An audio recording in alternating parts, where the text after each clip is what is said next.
김건희 여사 판결을 이렇게 분석을 해보면은 여러분들 그때도 많이 문제 제기를 하셨는데 그러면은 김건희는 저렇게 처벌받았는데 김정숙은 어떻게 되고 김혜경은 왜 가만히 있는데 김혜경, 김정숙은요.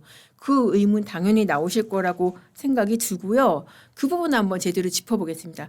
김혜경 여사 같은 경우에는 사실 선거법 재판으로 1심, 2심까지 벌금 150만 원이 나왔습니다. 우원식 국회의장 부인이라든지 국회의원 부인들한테 선거 기간에 밥 사준 공직선거법 위반 혐의인데 선거법이 633원칙이잖아요. 1심 6개월, 2심 3개월, 3심 3개월 해야 되는데 이 사건 2심에서까지 벌금 150만 원이 나왔고 2심이 작년 5월에 있었는데 지금까지 대법원 판결이 안 나고 있습니다. 대법원 이거 좀 겁내고 있는 거 아닐까 싶어요. 현직 대통령 부인에 대해서 유죄 확정 지으면 또 민주당이 난리칠까봐 또 저러면은 이제 뭐 대법관 늘린다, 뭐 대법원장 뭐 처벌한다, 압박하지 않을까, 압박한 그 두려움 때문에 지금 판결을 안 하고 있는 게 아닐까, 그런 생각이 들고 있고요. 사실 중요한 부분은 그 부분이잖아요. 국고손실죄 왜 안 하냐. 제가 지지난 시간에 판일께서 들려드렸던 조명현 씨 그 배상 판결 있잖아요. 거기 보면은 경기도청에서 이루어졌던 산업이 실태가 그야말로 적나라하게 드러나지 않았습니까? 그거 국고손실죄로 기소해야 되는 거 아니냐 제가 말씀드렸었고 실제로 국고손실죄로 수사가 이루어졌었습니다. 그런데 이게 제대로 안 되고 중간에 꺾인 거예요. 그게 원래 어떻게 됐었냐면은 국고손실죄로 고발이 됐었습니다. 수원지검에서 이 사건을 근데 2022년에 경찰로 내려보낸 거예요. 그때 당시에 이게 검찰이 수사할 수 있는 사건이었었거든요. 수사할 수 있는 죄명이었는데 2022년 2월 그러니까는 그때만 해도 문재인 정권 끝이었죠. 검찰이 그때까지 눈치를 보고 자기네들이 안 하고 경찰로 내려보낸 겁니다. 그러니까 경찰이 이후에 압수수색을 했어요. 그때 압수수색을 했는데 이재명, 김혜경 부부에 대해서 국고손실 공범 피의자로 역장에 적시까지 했어요. 그리고 손실액도 5억 5천까지 갔어요. 이게 왜 5억 5천이냐? 배소연의 11년치 월급까지 해가지고 5억 5천으로 잡은 겁니다. 그러니까는 이때만 해도 이 영장에 적시된 혐의대로 제대로 수사만 했어도 사실 이게 굉장히 중형으로 처벌이 될 수가 있었습니다. 그렇잖아요. 그러니까 우리의 소중한 세금을 도지사에 어떻게 보면은 산업이처럼 공무원을 부리는데 투여가 됐다. 이게 국고손실 아니냐. 저는 뭐 법적으로 제대로 된 논리라고 생각이 드는데 이거를 경찰이 이거를 이제 중간에 이재명 당시 전 후보 그러니까 그때 이제 대선 직후니까 뭐라 그러냐면은 공무원의 사적 지원이 몇 번이 어떻게 국고손실죄냐 그러면서 공모를 통해 뽑힌 공무원이 사적 지원 몇 차례 했다고 어떻게 국고손실죄냐 이게 말이 됩니까? 사적 지원 몇 번인가요? 우리 지난번에 봤잖아요. 사적 지원 몇 번만 받았습니까? 사실상 사적 지원을 전적으로 전담하기 위해서 배소연 씨 뽑았고 배소연 씨가 자기가 하다가 힘드니까 조명현 씨 뽑고 조명현 씨는 컨테이너 안에 숨어 있으면서 그 일만 전담한 거 아닙니까? 도지사 속옷 챙기고 도지사 출장 가는데 도지사 가방 싸고 도지사 약 타오고 도지사 집 앞에다가 와이셔츠 빨래해서 갖다 주고 이게 지금 몇 번입니까? 그게 아니잖아요. 그런데 경찰도 지금 이런 논리로 지금 무혐의, 불송치로 그렇게 처분을 한 거예요. 뭐라 그랬냐? 9월 달에 2022년 9월 달에 경기도 법카우 의혹 관련해서 불송치하면서 혐의를 발견 못했다. 채용 절차상 문제점이 없었다. 그리고 배시 채용 절차상 문제점 없었고 채용 후에 공무원 업무를 수행한 부분도 있었나요? 저는 진짜 모르겠는데 이거 2022년 9월인데 그 뒤에 법원에서 판결한 내용이 따르더라도 이거는 사실과 전혀 다릅니다. 실제로 공무를 수행한 게 거의 없었다는 거 아니에요. 그 자기 상관조차도 배소연이 무슨 일을 한지 정확히 모른다. 내가 배소연한테 뭐 일 시킨 거 거의 없다라고 그렇게 얘기를 했었는데 아무튼 이런 논리로 경찰이 무혐의 불송치를 내서 지금까지 수사가 안 되고 있는 그런 상황입니다. 그렇게 조명현 씨가 피를 토하고 여러 가지 공익 제보를 하고 사진이라든지 텔레내역 이런 것들 제보를 했기 때문에 이거는 사실 명백히 사실과는 정말 다른 부분인 거죠. 이 부분은 정말 언젠가 늦게라도 수사가 이루어져야 되지 않나 그런 생각이 듭니다. 자, 그러면 또 하나의 여사 김정숙.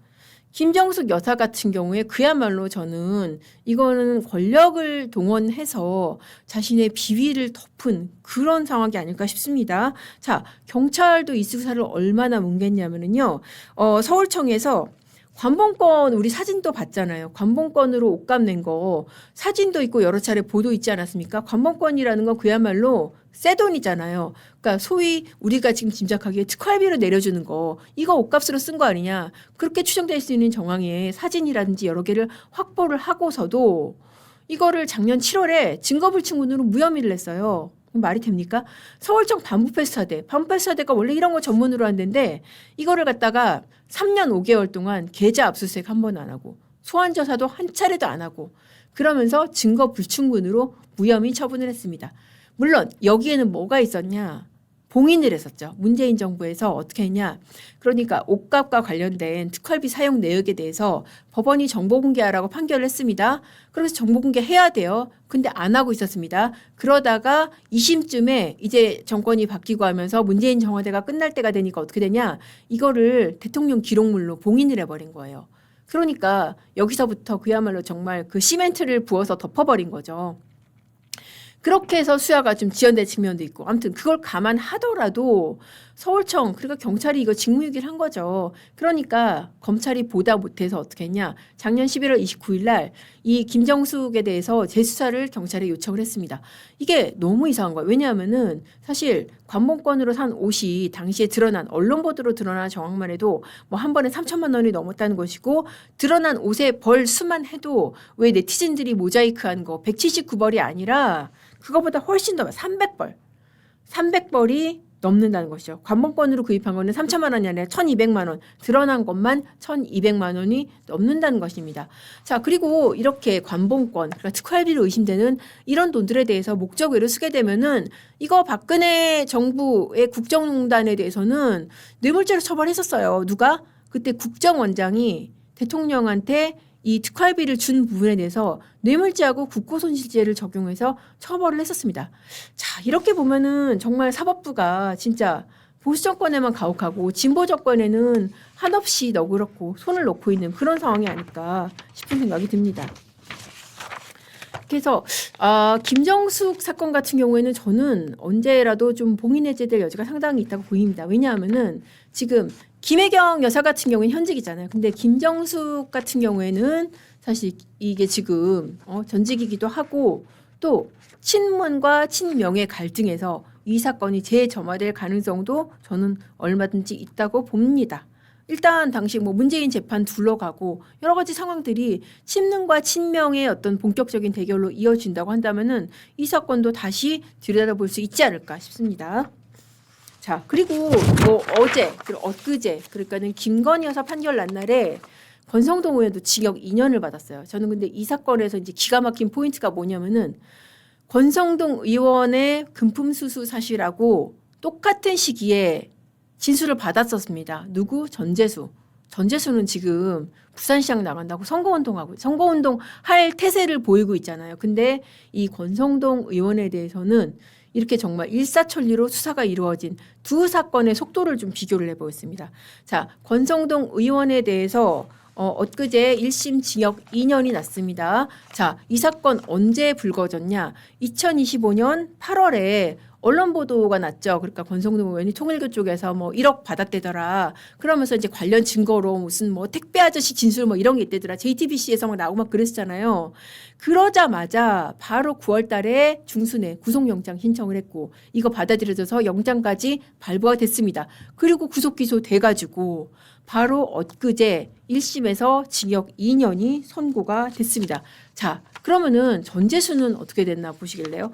전재수 의원 같은 경우에도 자, 공개가 된 것은 2025년 12월 9일 전재수도 이제 이름이 있더라. 그 윤영호가 말한 금품 수수자 명단에 전재수도 이름이 있더라. 뭐 현금으로 처음에 나온 건 처음에 4천만 원 받았다. 그렇게 나왔었어요. 그런데 문제는 이거죠. 이 진술이 나온 게 12월 9일이 아니라는 거예요. 8월이면 언제예요? 권성동하고 똑같은 시점이에요. 그러니까 똑같이 윤영호가 그때 자 제가 그 통일교에서 이렇게 금품을 줬고요. 누구한테 줬고 누구한테 줬습니다. 그때 누구가 권성동이었고 그때 누구가 전재수였던 거예요. 그러니까 윤영호가 똑같이 나 이 사람들한테 돈 줬습니다라고 했는데 누구는 빼가지고 저렇게 구속영장 바로 청구하고 재판에 넘기고 누구는 꽁꽁 숨기고 있다가 언제 오픈했어요? 12월 달에. 4달을 뭉갠 거죠. 특검에서.